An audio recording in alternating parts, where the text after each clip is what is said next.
What's up, gentlemen? This is Rising Phoenix Podcast, a podcast about how to rise up after your divorce. I'm your host, divorce coach, Michael Rhodes. Let's get into it.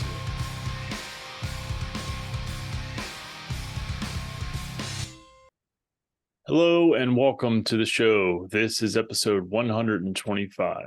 This is another solo episode, and I'm going to cover a few things, including how to handle getting through the holidays, or at least things that I have done to get through the holidays, or things that I suggest to any of you out there that are struggling. And I think I'll kind of cover that a little bit more extensively here in a few minutes. So first, I wanted to cover a couple of things.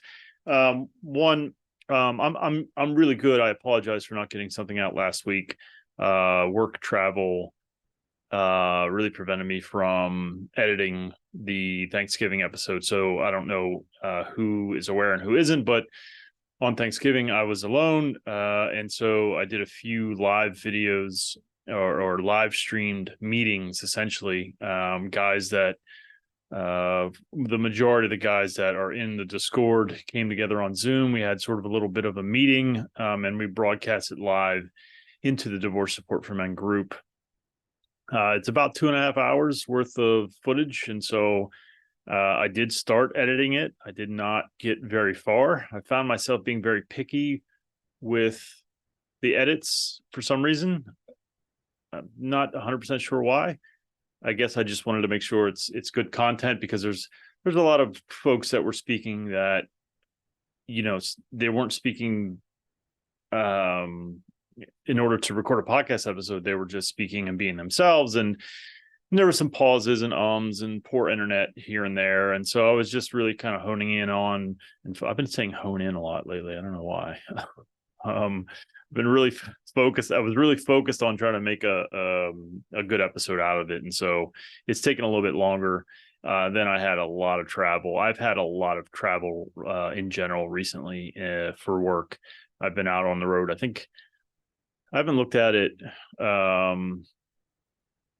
precisely, but I believe for the last 14 weeks, I was on the road at least at least 2 days for 12 out of those 14 weeks. So I've been home on weekends and stuff, but I've been traveling a lot. I'm burnt out.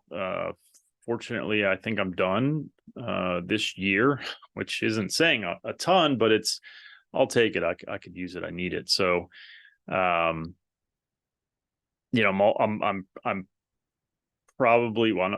going to take next week off completely from work, and hopefully that'll allow me. I got some things to do around the house for sure, but hopefully that'll allow me to get that episode edited. Maybe this week. It would be really nice. To be quite honest with you, I'm trying to hit a certain goal, and if I can get 2 episodes out this week to make up for the miss of last week, that would really help me towards getting this goal that I have for this year. Number of listens of the podcast in totality. I had a number in mind. Not going to hit that one, my original goal, but I set a new target, and I think I can hit that. But I need to put another one out this week. I think at least that will go a long way towards getting me there. So it wasn't that I was distraught or in a bad way, and that's why I couldn't get any episodes out. It was a lot to edit, and I didn't have the time necessarily, and more importantly, it was a lot to edit. So anyway, so I'm good. Dating stuff aside, that didn't work out, and I'm okay with that. In fact, I'm pretty good with it. It was nice, if I'm being honest, having someone for a little bit of time to text with and sort of get intertwined into your life a little bit. Intertwined is probably the wrong fucking word, but just someone to hey, this is going on, and someone other than one of the fellas. And it was nice. I'm not going to lie and say it wasn't, but I think I said this maybe 2 episodes ago. I'm not going to settle. And there's some, I don't know if I should talk about this. So the 2 episodes ago, I kind of mentioned it didn't work out, and that it was probably for the best. And, I've seen some red flags, and I think that this person was a subscriber on YouTube, and she did not like what she heard, I guess, because I got my first ever dislike on any of my podcast videos, and that's fine. I really don't care. Speaking the truth sometimes will upset people, and I have no ill will towards her. Yeah, I wish her the best and all that kind of good shit. But you know, it's very possible when you go through a rejection like that, even though if it was for the right reasons, it still can hurt. But you know, I took a couple of days and I was fine with it. I am fine with it. Again, it would be nice to have somebody, but man, I'm just not fucking settling. I'm just not. I settled a long time ago. You know, not that I didn't grow to love my ex-wife and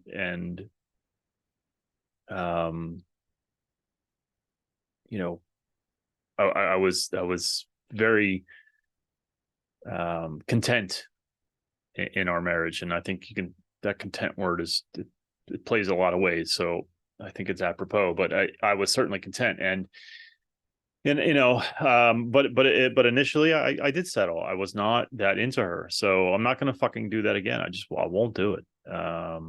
I'll be fucking alone until I die if that's what I have to do in order to have a good relationship, in order to not repeat mistakes of the past. So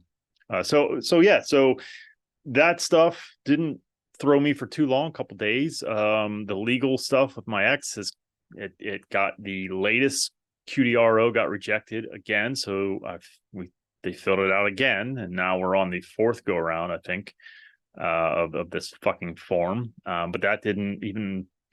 I just chuckled. I was like, I'm not surprised. I called it. This isn't going to work. But anyway, so that stuff aside, you know, I'm doing well. And then, you know, not only did I have a negative or a dislike on YouTube, but also for the first time in the history of this podcast on Apple, in a single month I had I lost listeners. Now, so typically on Apple, I'll gain like, I'm just round numbers because it's different every month. I'll gain 12 and lose 4 or something like that, right? And so last month was the first month I gained 18 but lost 19. Don't know why, and don't care. Like, I could speculate until the cows come home about, oh, maybe they don't like me. Maybe I should do this type of. I don't give a shit, man. I'm just going to keep being me in hopes that people find it. But again, this speaks to resilience, to the work. It's like, okay, what am I telling myself about that stat? Okay, I lost for the first time in the history of the podcast on Apple. I have lost subscribers in a month. And you can look at the little chart and it shows you every month. And this is the last month. It's in the negative. It's in the red. It's there and it stands out. And I could tell myself all kinds of shit about that. But the truth is, I don't fucking know. I couldn't possibly speculate why someone. Well, I mean, I could, but like, to what end? You know, it could have been many things. They decided that they were thinking about divorce, but they worked it out. They could have decided they're red pill, and I'm not that guy. It could have been a million things. Probably not a million, but it could be a whole lot of fucking things. But I don't know, and so I can't spend any time worrying about it. And so again, it speaks to the work. I don't know that if I always would have done that or been that way, but I am now. So I'm looking over here because I do have some notes. I said that I was going to talk about this a couple podcast episodes ago, and I didn't get around to it. It just I didn't crowbar it into anything into the Thanksgiving episode, but I did say that I was going to announce coaching program info. And so, like I said, I think I said this before, I'm only taking 2 clients at a time, and I'm going to stick with the program, but it can be altered in terms of the program, in terms of length, for sure, 4 months. We can talk if you're interested. We can certainly go longer, and we can add on additional weeks. But the backbone and the basis will be the Forged by Fire program. But I'm flexible as to change some things and take some things out. And I'm also open to doing a month at a time. And so what I've decided is for these 2 people, whether it be the Forged by Fire program or a monthly, you know, we do a month at a time.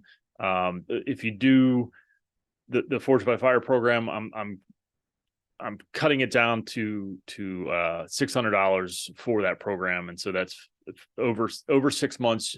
You can pay $100 a month, and you'll get the 4-month program. Again, with some flexibility from me in terms of changing weeks out, extending weeks, repeating weeks, things of that nature. But if you go to Rising Phoenix Divorce Coach, you'll find the program and what it covers and what it entails.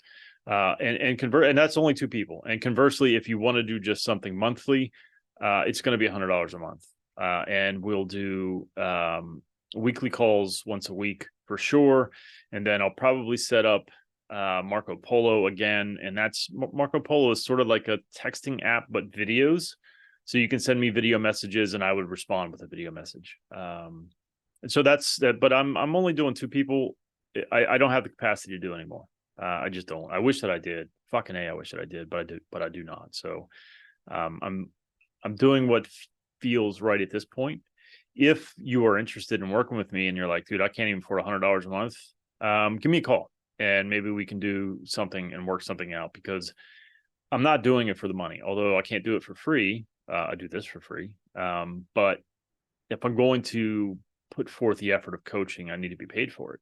And honestly, if you look at something that is similar, something like the Alpha Code that is less, and I'm not knocking the Alpha Code, none of the things I'm about to say, and I probably said this before, but I'm sensitive to not knocking it because it was important to me, and so is Justin. But the Alpha Code is 12 weeks, and it's $4,500. So, and I think you pay, maybe it's 4 months, or maybe it's only the 3 months of the program. I don't remember. Regardless, it's really fucking expensive. It's worth it. And so is my program, but I don't have the capacity, number one, and number two, I don't have the experience that Justin has, although I've gained a lot of coaching experience over the last year. And I'm grateful for those that did come to me. It didn't end very well, and that's my fault. It really just was my inability to juggle things and people's expectations, and I handled it very poorly, but I learned a ton from it. And I have no fucking doubt in my mind that if you need help, I can help you, because I've been here, or I've been there, I've been through it, I'm going through it, and I'm doing pretty fucking well. So anyway, that's that. If you want any information, just hit me up. You know how to get hold of me. So the last thing I wanted to sort of not the last thing, but what I really wanted to talk about when I started thinking about, well, I want to do an episode. What can I do? And obviously it's the holidays, and and that can be very, very difficult. This time of year, man, it sucks. It sucks. This is my fifth. Is this my 5th year? 2019, 2020, 2021, 22, 20 fucking A. It's my 5th year doing this. And there's still moments that it sucks. I think the most difficult thing, and I'll focus a little bit on holidays here in a second, but I think the most difficult thing about this is if you have children and you go through a divorce and you didn't want the divorce, you still have to see this person. And that's really hard. It's almost like the wound doesn't get an opportunity to scab over because it's constantly or frequently being poked. And that's really fucking hard. And so you have to work you have to work very and really fucking hard to get to heal, to get over it, to move on. And I don't even really like move on so much, but I think that is an accurate description. You have to move on, but it's hard. And make no mistake about it, this time of year, it's really hard. Again, this is my 5th, and there are still moments where I'm like, man, I really miss my family. I miss all the things that occurred in all of the Christmases past, and that's okay. I think we all need to get to a point where we can look back on these memories fondly, but without all the pain. Some pain still, it still hurts, it's still a wound, but I think it's, again, way back to episode 3, embrace the pain so you can face it and manage it. And then it doesn't control you. If you manage it, it can't control you. So it's really important, I think, that we when we do this work, part of it is embracing the pain, sitting with it, journaling, feeling, getting into your body, not running from it. Because if you can face it and take it head on, then it loses its ability to control you. Anything you avoid typically will control you. And I'm not talking about like, I mean, there's probably someone out there who's going, well, yeah, but if you, whatever. I'm talking about the emotions and the pain of this situation.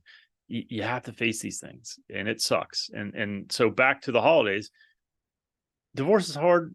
Holidays when you're divorced is really fucking hard. It's damn near torturous because there's so many positive things and so many positive memories, and it feels like, God, there's so many feelings you could have about it. It was all for naught. It was all a lie. It was a waste, and all those things aren't true. We're trying to deal with the pain by rationalizing, by thinking about it, by trying to outthink it, and you just can't do that. You have to embrace it. It sucks. It sucks that this happened, but what are we doing now? What are we doing to move forward? And that's sometimes really fucking hard to get to.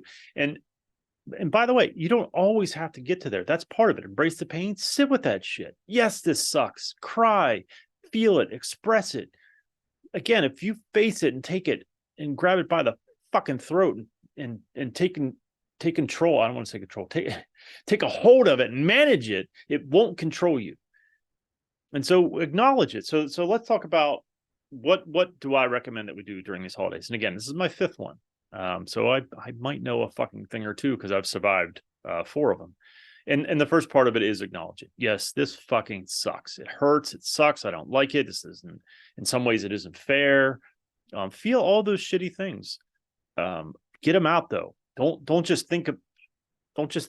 Feel them. Express them. Write them. Join the fucking Discord server and come to a meeting and talk about it. Get it out. Start a journal. I can't stress that enough. Get this shit out. Come to a supportive, positive place and express it, whether that be a therapist. God's sakes, if you're listening to this podcast and you're able to get therapy, fucking get therapy, man. Find a good therapist, but fucking there's nothing better.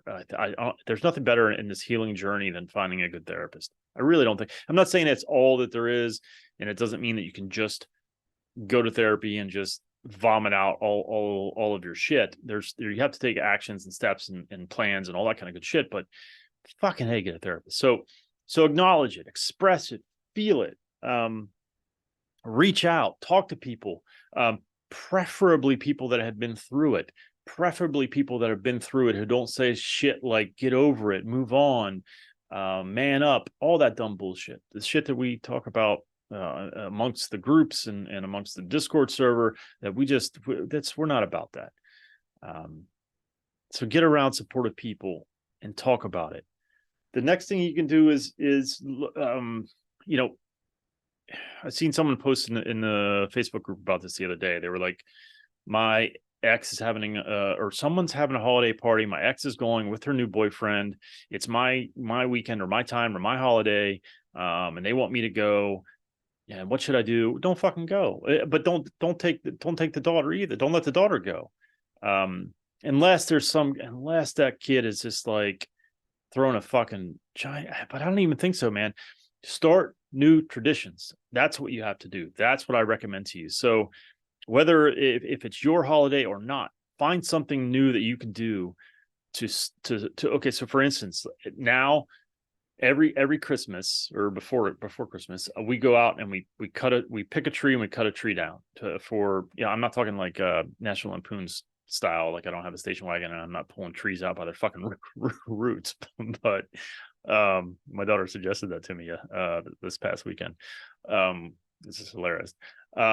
I'm talking about, we go to one of those, tree farms or what the fuck ever, and we take the saw and we fucking spend forever finding one, because I love my daughters, but they are fucking polar opposites, and they can't whatever one likes, the other one doesn't like. It always fucking takes forever, but it's a tradition. It's a thing we do now every fucking year for the last 5 years, because partially, and here's something to center around your new traditions around potentially, is we didn't have it, for the last few years, we didn't have a real tree because the ex didn't want it. She didn't like all the pine needles, and who gives a you know what? Now that I can, I'm fucking going to. Even if I was like, you know what, this is a pain in the ass. It's not, by the way. I fucking love it. But even if it was, I can, so I'm going to. Now, obviously, make it positive. I'm not saying, yeah, I can get shit faced, sit alone and drink a whole bottle of Jack Daniels. So I'm going to. And I'm not talking about that. Find positive things that you couldn't do before, and incorporate them into your life. So if it's something like going to get a new tree, it could be going and shopping for a new ornament. There's a million fucking things that you could do to establish a new tradition, and preferably, include the children. Now, when it's not your holiday, that is a little bit trickier, obviously. But you still can, I don't do this, but I'm fairly certain that you could probably go to the movies on Christmas Day. I'm not 100% sure, but I think that's a thing. Chinese buffets, right? Aren't they always open on fucking? They don't celebrate Christmas, I don't think. There's things that you can do that put yourself first, and you say, I'm going to do this now. I'm gonna go to see a movie. I'm gonna go to Chinese buffet. I'm gonna take a fucking. I'm gonna find the best fucking Chinese buffet within 2 hours of me, and I'm going to go to that fucking place, or whatever it is. If you have the ability and the freedom to do whatever you want, then go fucking do it. And again, try and factor in, there's a little bit of a, I don't know if there's a little bit of a pettiness in this, I guess, but fuck it. It's your life now. And if there's something, maybe she didn't like Chinese, well, then fucking go 3 times that fucking day, or what the fuck ever. You can factor in these things that you couldn't do any longer. And it's a little bit of a fuck you to I guess her, in a way. I mean, don't tell her, don't be petty in that kind of way, but just use it as a sort of a fuel to get you to do something new. Because sometimes we can sit in our house and mope, and I get it. I've been there, and I've done that, and I still do it on occasion, but use that as a fuel to be like, you know what, fuck her, I'm going to go do something she wouldn't want me to do. And that gets you out of your funk. It's really hard to change our thought patterns, our habits, but it's not impossible. And if we can use our emotions to do that, that's all the better. But make no mistake, people talk about this all the time. And I think Alex Korb, the neuroscientist that I had on fucking teen episodes ago, our brains are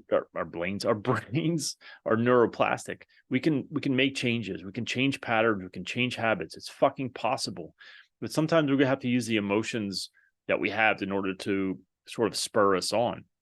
And sometimes we have to do things differently than we've done before, to spur us to make change. Tony Robbins talks about this. And, I mentioned a couple episodes ago where I listened to that video. I listen to that fucking video every morning. I should have posted it, a link to it. I think it's Mulligan Brothers. Just search that, Mulligan. I think it's Mulligan Brothers. Tony Robbins morning motivation. And he just kind of talks about, I think it's like 13 minutes long. He talks about, how to make change is really sometimes about changing your physiology and changing your body. And he talks about these power poses, and it's a really good video. And it's really good advice. Sometimes we have to get out of these funks and out of these states. In order to do that, we have to change our body and our movements. And I talk about this shit all the time. And I know some people, it just flies right over heads, not because it's too complex. It's just too weird and different, but fucking Tony Robbins is talking about it. And he talks about, Harvard did a study, and they call it power poses, sort of standing like Superman, like put your hands on your hips and sort of, open up your chest and just stand like that for 2 minutes, and increases testosterone. It lowers cortisol, which is a stress hormone. There's other different power poses. And he talks about these things, and that can start us on a path to do something, to take action. And that's the only way you're ever going to get to change. We can't think our way to change. We can't think our way out of emotional problems. We just can't. It's not possible. So, but I do want to acknowledge it's fucking hard, and this time of year is really hard. It sucks, man. This is not the life that I wanted. It isn't. I still find, I'll find old ornaments or when we're putting ornaments on a tree, and I think about, just the past and how bad it sucks that I can't have my family in the way that it was. And you can, and again, you can go down these rabbit holes of fucking self-deprecation and just beating yourself up and like, oh, only if I would have done this or would have done that, or if I shouldn't have done this or I shouldn't have done that. But I that happens, but I catch myself pretty quickly and I go, I can't do anything about it. I can't do anything about it. I wish I could. I do. I do. I wish I could, but I can't.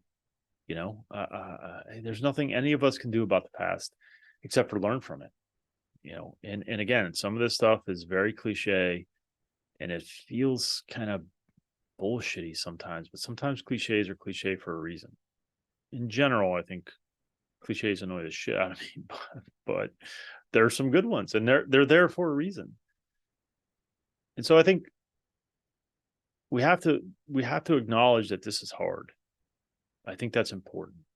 I think it's important to not run from it. I think it's important to embrace it and express it and then take action to make changes.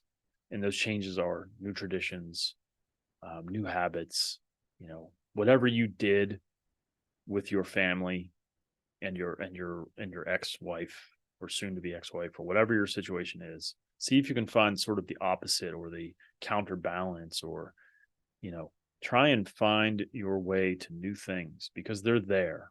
Life is full of possibilities. It's endless what you could do. I am sure I shouldn't say that, but I'm going to guess if you're in the Northeast quarter, I bet you Amtrak runs trains on Christmas Day. Take a fucking train to wherever the fuck you want and go see that place. I know that costs money, but take a hike somewhere. Just do something to start new traditions and new habits. And I promise you that the next thing you know, it'll be 5 years later and you'll be on your 5th fucking Christmas and it will still suck sometimes, but you'll be okay. You'll be okay. I say that all the time. I promise you, you will be okay. And that's not a hollow promise. I'm living fucking proof.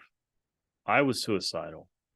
I felt lost and hopeless and beaten and miserable and like a fucking failure and a fuck up and worthless and every negative fucking thing you can think. But here I am. I'm a survivor. And if you're listening, guess what? You are too. So I hope that this helps. I've been thinking a lot lately about trying to make episodes to help people get through certain circumstances. And so hopefully someday you will have a holiday that's coming up and you'll listen to this episode to try and help you get through that, to remind you that you're going to be okay, but you got to take some action. And part of that is embracing how shitty this is. So that's it. That's all I got. Hopefully you'll be hearing episode 126, which is the Thanksgiving episodes this week, I hope. In addition, I have my children until noon on Christmas Day, so I have tentative plans to do something probably around 1 p.m. Eastern, similar to similar to what I did on Thanksgiving. I will have a Zoom. I'll put the link out, and you can join me, and we can talk. It doesn't have to be formal or a meeting, or it can just be hanging out and just talking and being there for one another. So that is a tentative plan, but I don't see any reason why I wouldn't do that. I'll probably end up going to Chris's that evening, so I won't be able to do it all till late in the evening, but probably a couple of hours on Christmas Day. I'll have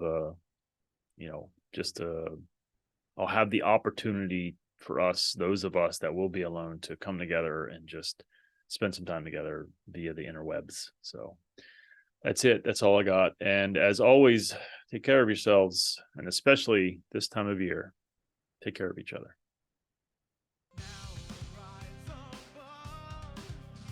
Thank you so much for watching and or listening. Since my separation in July of 2019, I have done an incredible amount of work on myself. I've had many different therapists, life coaches, and went through different programs. I've taken all that I've learned and put it into my own program called Forged by Fire. If you are interested in having me help you navigate your divorce, please hit my website, risingphoenixdivorcecoach.com. I look forward to working with you.